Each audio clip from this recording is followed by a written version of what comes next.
Dans l'épreuve qui lui est infligée par la barbarie de terroristes sans foi ni loi, la Côte d'Ivoire n'est pas seule.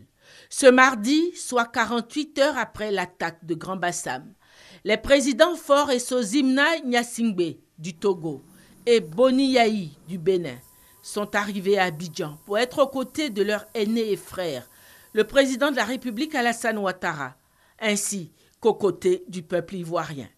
Chacun des deux chefs d'État a été accueilli à l'aéroport international Félix Houphouët-Boigny de Port-Bouët par le Premier ministre, chef du gouvernement, Daniel Kablan-Duncan, qui était entouré de membres du gouvernement.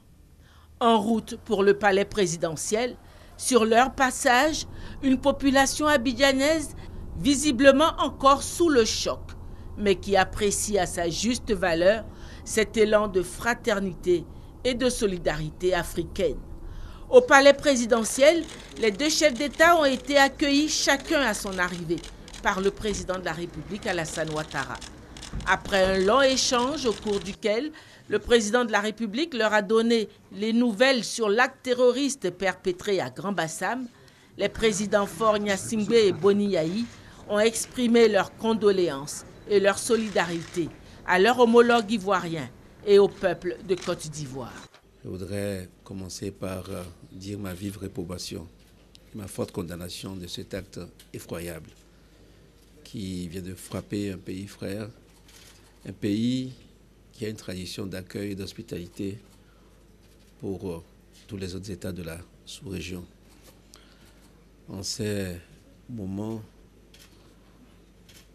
tragiques et assez éprouvants, je voudrais dire tout mon soutien au président Alassane Ouattara et exprimer au nom du peuple togolais une grande compassion et une grande solidarité au peuple frère de Côte d'Ivoire. Ce élan de solidarité est d'autant plus grand que des liens d'amitié et de fraternité unissent le Togo et la Côte d'Ivoire depuis toujours. Et c'est au nom de cette amitié que j'ai demandé au président Alassane Ouattara de transmettre nos condoléances les plus sincères aux familles éplorées et de dire également nos souhaits de bon rétablissement aux blessés qui ne sont pas encore guéris. Ayant dit cela, je voudrais aussi souligner notre admiration vis-à-vis des forces de défense et de sécurité pour la qualité de la riposte qui a très rapidement mis en déroute les terroristes et a limité le nombre de victimes qui aurait pu être beaucoup plus grand. Parce qu'il s'agissait de 3 hôtels qui ont été attaqués. Il y avait de très nombreuses personnes sur les plages. Donc je salue leur professionnalisme, leur rigueur et leur efficacité. Ce n'est pas le premier pays qui est frappé par le terrorisme. Et le terrorisme ne se combat pas seul.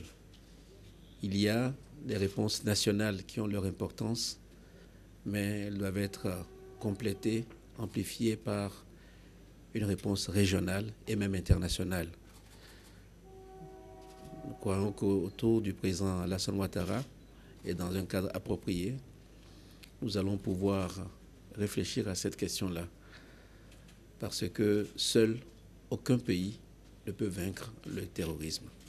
Encore une fois, je voudrais exprimer au peuple ivoirien les condoléances et la grande compassion du peuple togolais. Après avoir appris avec émotion et consternation ce choc qui a frappé ce pays frère, la Côte d'Ivoire, on s'est estimé nous-mêmes attaqués, président, pour tenir compte des liens de solidarité, d'amitié de nos peuples.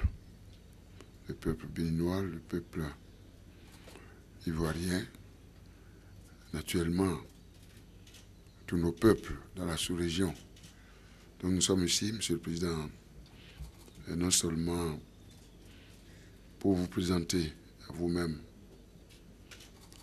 à la Première Dame, à tout le gouvernement ivoirien, au peuple ivoirien, nos condoléances les plus attristées, puisque cette violence djihadiste s'est traduite par des pertes de vie humaines, des blessés et les dégâts matériels, Monsieur le Président. Je crois, veuillez accepter nos condoléances les plus attristées. Je crois que le Président Faure a résumé la suite.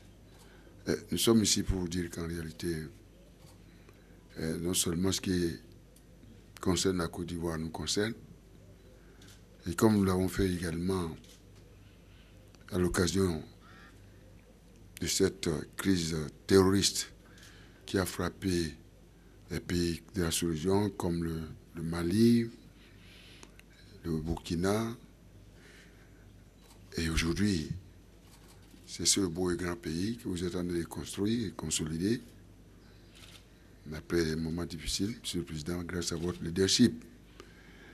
Alors donc, le moment est venu, vous l'avez si bien dit, que nous puissions, comme le Président Faure l'a indiqué, renforcer le cadre institutionnel dans chacun de nos États de lutte contre la violence djihadiste et terroriste, et que chacun puisse effectivement prendre des dispositions à la mesure de ses moyens dans un premier temps, dans les hôtels, les dispositions, je crois que vous l'avez indiqué, Monsieur le Président, je pense qu'il n'y a pas meilleure réponse à cela, un peu partout. Mais ce qui est important, c'est ce que nous aurons à faire au niveau sous-régional. Et que nous puissions aller le plus tôt que possible, parce qu'en réalité, nos États sont fragiles. Après le palais présidentiel, les présidents togolais et béninois devaient se rendre à Grand-Bassam pour visiter les lieux où se sont déroulés les tristes événements perpétrés dimanche après-midi.